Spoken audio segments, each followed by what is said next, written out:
Welcome to On the Vineyard, a 10-minute weekly wrap-up of news from the Vineyard Gazette Media Group on Martha's Vineyard. I'm publisher Monica Brady-Meyerov. We're so glad you're here. On the Vineyard is sponsored by Crane Appliance. The holiday spirit has taken over the island. Evergreen garlands are draped around lampposts. Christmas tree lights sparkle on Main Street in Eggertown.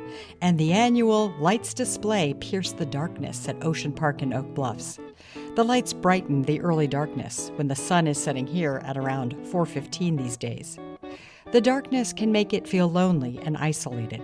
Isolation was recently listed as among the highest concerns of healthcare providers of their senior citizen patients. Isolation and loneliness among seniors was a chief concern, and it was listed as a high priority along with all those other kind of foundational things we think of. More on that story in a moment.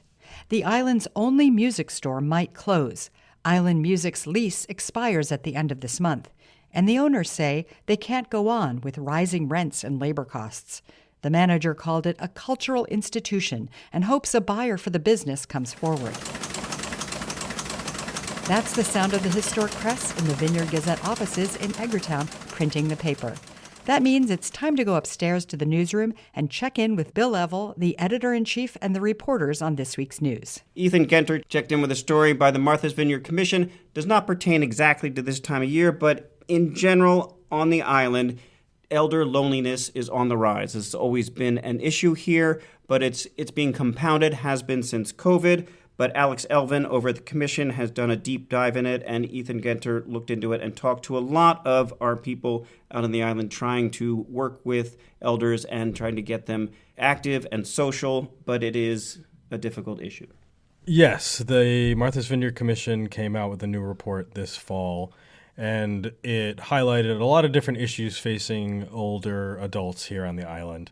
A lot of them are perennial issues, lack of transportation, the lack of primary care physicians on the island. But one of the things that Alex told me was a bit of a surprise when he talked to a lot of folks was isolation and loneliness among seniors was a chief concern, and it was listed as a high priority along with all those other kind of foundational things we think of. Yeah, and as your story pointed out from the data, also the loneliness sort of bleeds into all of the other issues, healthcare, things like that. It can exacerbate anything that's already happening. Yeah, I mean, you think everything's tied together in this sort of web. If you don't have transportation or if you have health issues that makes it hard for you to get out of the house, that can be compounded and really tie into the loneliness. But several different healthcare providers said, this is something we've dealt with for years, but we've kind of noticed even more. It's also not particularly tied to the vineyard either. This is something seniors face all across the country. But here on the island, we have special sets of issues that contribute to it.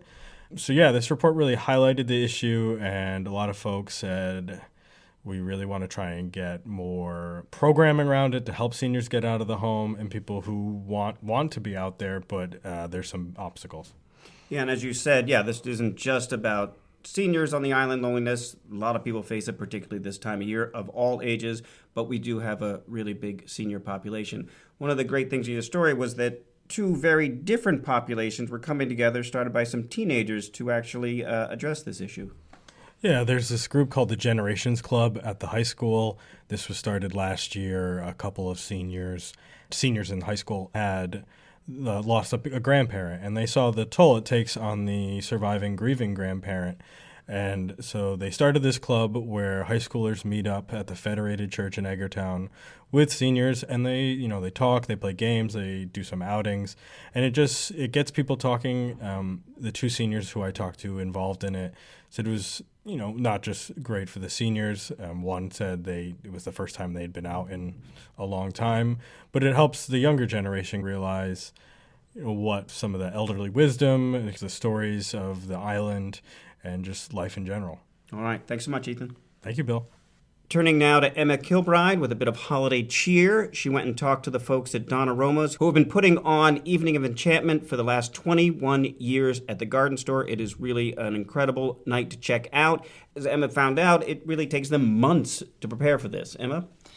Yeah, I went there the other day, and it really is quite a spectacle. There is a lot of work that goes into it because every inch of the place is decorated, and there's a lot of programming for people of all ages. So, yeah, they've been putting this together since October. That's awesome. And it has a Nordic theme this year, I hear? It does. So there's a Northern Lights theme, which is topical because we could see the Northern Lights from the vineyard recently. And so when you walk in, there's an Arctic Circle set up. There is an igloo with Santa inside, and there's a bunch of other similarly themed decorations. The Evening of Enchantment is this Thursday, December 11th from 5 to 7, and that kicks off the whole Christmas and Eggertown weekend. But, Emma, this may be the last one they have there. Yeah, it takes a lot of work to put on, and the team at Don Aromas told me that they're trying to shift back their focus to operating year-round as a garden store, and so they're putting things on hold. But I also got the sense that maybe they would reconsider in the future. If everyone shows up this year and goes crazy and begs them, maybe? Exactly. Okay. Want to give a shout out to Kathy Case, our Eggertown columnist who works at Don Aromas. I know she's been working on this for months too. I used to bring my kids when they were little a lot. It really is quite a spectacle, and I look forward to it again this year. Thanks, Emma. Thank you. You can read more on these stories and all the news for free at vineyardgazette.com. Tonight is Vineyard Haven's 'Tis the Season First Friday event. There'll be festive activities including late-night shopping, live music, and crafts. The MV Playhouse hosts an artist marketplace, with MV Made featuring over 20 local makers in the lobby. This weekend is also the Great Martha's Vineyard Bake Off. It's back for its second year. Pick up a Bake Off passport on Saturday or Sunday at any of the participating eateries and buy sweet treats. It works like this. The eateries are donating a portion of your purchase to support MV Community Services and other nonprofits. The Vineyard Gazette's Cook the Vineyard newsletter is supporting the Bake Off by hosting its own event, the Great Vineyard Cookie Sale at the Grange Hall on Sunday from noon to 3. More than 30 home bakers have signed up to bring cookies. You can attend for the hot cocoa bar or the conversation between Cook the Vineyard newsletter editor Susie Middleton and cookbook author Julia Blanter, and for a donation, you could take home delicious homemade cookies. Don't forget the West Tisbury Farmers Market will hold its remaining 2 winter markets inside the Agricultural Hall over the next 2 Saturdays. Now for a look back at the history of Martha's Vineyard, I want to bring your attention to a new exhibit at the Martha's Vineyard Museum, The Lost History of Innisfail. Innisfail was an unsuccessful subdivision in Vineyard Haven in the 1870s. Then it became a hotel and a summer home for professional singers, many of them opera singers. But alas, it all burned to the ground in 1906.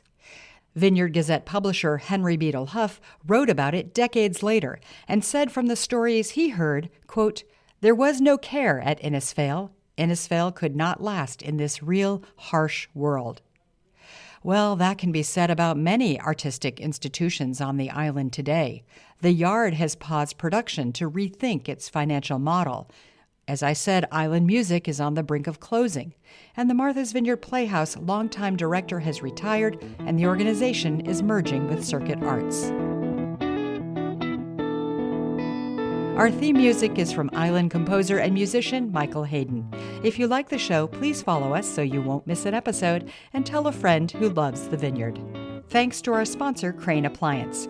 When you shop at Crane Appliance, you get their appliance expertise, very competitive pricing, and service after the sale should you need it. Crane Appliance. They call the Cape and Islands home. I'm Monica Brady-Myrov. Thanks for joining us on The Vineyard. Talk to you next week.